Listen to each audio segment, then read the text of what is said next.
నమస్తే. ఇన్నాళ్ళు నన్ను సపోర్ట్ చేస్తూ, ఎంకరేజ్ చేస్తూ మీ ప్రేమని నాకు అందిస్తున్న ప్రతి ఒక్కరికి కృతజ్ఞతలు. అలాగే ఈ వీడియో కూడా ఖచ్చితంగా మీకు ఉపయోగపడుతుంది. లైక్, షేర్ అండ్ సబ్స్క్రైబ్ చేసి మీ సపోర్ట్‌ని నాకు అందించండి. అలాగే ఈ వీడియో పట్ల మీకున్న అభిప్రాయాన్ని కామెంట్ సెక్షన్‌లో కామెంట్ చేసి తెలియజేయండి. ఇప్పుడు వీడియోని చూద్దాం. నమస్కారం. రేపటి విశిష్టతని ఒకసారి చూద్దాం. రేపు 6వ తారీఖు ఏప్రిల్ నెల 2024వ సంవత్సరం శనివారం. శ్రీ శోభకృత్ నామ సంవత్సరం ఉత్తరాయణం శిశిర ఋతువు. రేపు పాల్గొన మాస బహుళపక్ష ద్వాదశి తిథి ఉదయం 10:19 వరకు, తదుపరి త్రయోదశి తిథి.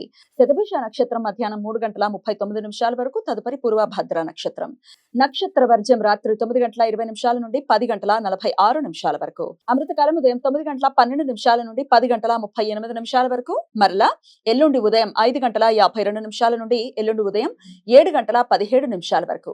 హైదరాబాద్ ప్రాంతం వారికి రేపు సూర్యోదయం ఉదయం 6:07 సూర్యాస్తమయం సాయంత్రం 6:30 చంద్రోదయం రాత్రి తెల్లవారుజామున 4:55 చంద్రాస్తమయం సాయంత్రం 4:12 అభిజిత్ ముహూర్తం పగలు 11:54 నుండి మధ్యాహ్నం 12:43 వరకు. దుర్ముహూర్తం ఉదయం 6:07 నుండి 7:46 వరకు. రాహుకాలం ఉదయం 9:13 నుండి 10:46 వరకు. గుళిక కాలం ఉదయం 6:07 నుండి 7:40 వరకు. యమగండ కాలం మధ్యాహ్నం 1:52 నుండి 3:24 వరకు.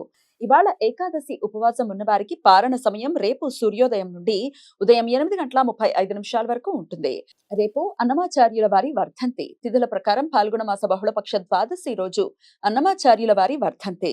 కడప జిల్లా తాళ్లపాక గ్రామంలో జన్మించిన అన్నమాచార్యుల వారు తిరుమల శ్రీ వెంకటేశ్వర స్వామి వారిని కీర్తిస్తూ దాదాపు 32,000 కీర్తనలు రాసి గానం చేశారు. రేపు త్రయోదశి తిథి ప్రదోష సమయంలో వ్యాప్తి ఉండటం వలన రేపు ప్రదోష వ్రతం.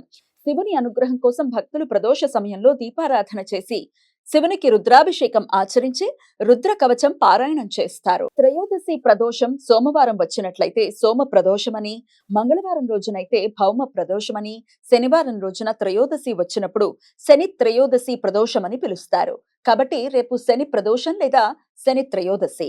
పురాణ కథల ప్రకారం శనికి శివుడు అధిదేవత అని, మన వ్యక్తిగత జీవితాల్లో శనిగ్రహ ప్రభావంతో వచ్చే చిక్కు సమస్యలను శివుడు తొలగిస్తాడు అని నమ్మకం. వ్యక్తిగత జాతకాలలో ఏలినాటి శని, అష్టమ శని సంచారం జరుగుతున్న వారు రేపు శనికి తైలాభిషేకం చేసి ప్రదోష సమయంలో శివునికి రుద్రాభిషేకం చేయటం వలన శని గోచార సంచార దోషాలు నివృత్తి అవుతాయని నమ్మకం. వైద్యుతి మహాపాత వైద్యుతి పర్వకాలం రేపు రాత్రి 8:40 నుండి 12:08 వరకు ఉంటుంది.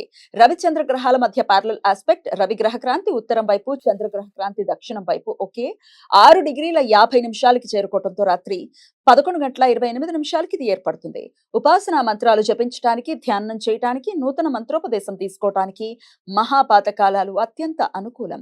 ఈ సమయంలో చేసే మంత్ర జపాలు లక్షల సూర్యగ్రహణాల సమయంలో మంత్ర జపం చేసినంత ఫలితాలను ఇస్తాయి.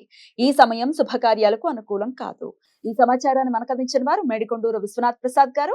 ఆయనకు కృతజ్ఞతలు తెలియజేస్తూ నారాయణ స్మరణతో సమస్త సన్మంగళాని భవంతు. నమస్కారం.